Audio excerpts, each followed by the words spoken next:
మధుర మీనాక్షి వలుకు కాశీ విశాలాక్షి వలుకు బెజవాడ దుర్గమ్మ తల్లి వలుకు కొండ దీవర పలుకు పలుకుల తల్లి భద్రకాళి పలుకు గ్రామ దేవత ముత్యాలమ్మ తల్లి పలుకు పలకరే అమ్మ పలుకు అమ్మలంతా ఒక్కటే నాకు మంచి వాక్కునివ్వరే.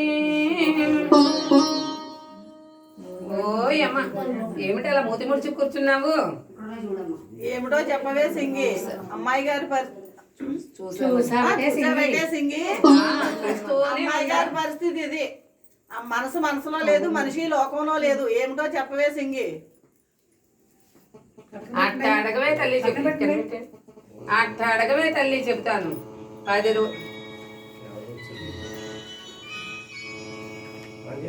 వంటిలో పుట్టిన నలత గురించి అడుగుతుండా వంటి గడ్డం, మనసులో పుట్టిన మమత గురించి అడుగుతుండా వంటి పట్టు, మమతేని చిన్నమ్మి మమతేనే వినుకోబెకోన వివరముగా చెప్పెదను. వ్యాధన్నది నీకు లేనే లేదు, మనసుకు పట్టిన ప్రేమ జబ్బే తల్లి. శృంగారవనములో నీవు చూసిన ఒక్క సుందరాంగుడు నీ మనసు అప్పుడే దోచినాడే తల్లి. ఇద్దరి కనులు కలిసాయి, మనసులేమిటో మాట్లాడుకున్నాయి. మరులగొన్నావు మమత పెంచావు, 6 అడుగుల అందమైన వాడే తల్లి. నిన్నే చూడక వచ్చినాడే తల్లి, నీతో పరిణేమ కోరినాడే తల్లి.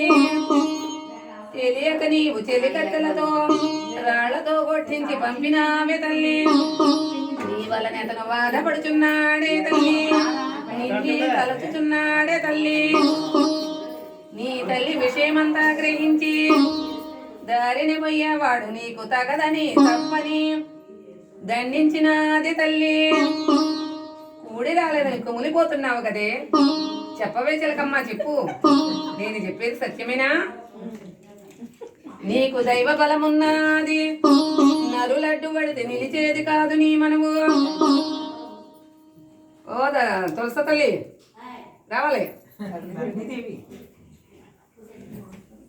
ఓ ధరణీదేవి, నీ బిడ్డ వరించేది దారిని పోయేవాడిని కాదే తల్లి. దొరలకే దొరవాడు దొరకనివాడు తిరిగలవాడమ్మ శ్రీనివాసుండు. ఆ 7 కొండల పైన ఎలసి ఉంటాడు, ముల్లోకాలకు మనగాడే తల్లి.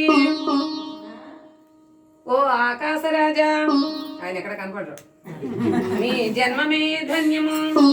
ఓ ధరణీదేవి, నీ పుణ్యమే ఫలము. నిక్కముగా నిజము చెబుతున్నానే తల్లి, నా వాక్యప్పుడు తప్పదే తల్లి. ఇప్పుడు ఒక సత్యము చెబుతాను వినుడి. నేను అటు పోంగానే ఇంకొక ఘడియ తదుపరి ఇక్కడకు ఒక యోగిని మాత వచ్చి పెండ్లి ముచ్చట్లాడెదరు. అరమరసేయక అంటూ ఊకొట్టి మన ఒప్పుకోండే తల్లి. నీ దిగులంతా తీరిపోనే తల్లి. త్వరలో ఈ కోటలో కళ్యాణ గంట మ్రోగును. వలచిన వాడే వచ్చి నీకు తాళి కడతాడే తల్లి. నీకంతా శుభమే జరుగునే తల్లి. నీ పెండ్లి అయిన తదుపరి మరల వచ్చేదనే. అప్పుడు నాకు ఒక పట్టు చీర, ఆ పట్టు రవిక పెట్టించవే తల్లి. పెట్టిస్తావటే? పోయి వచ్చేదనే తల్లి.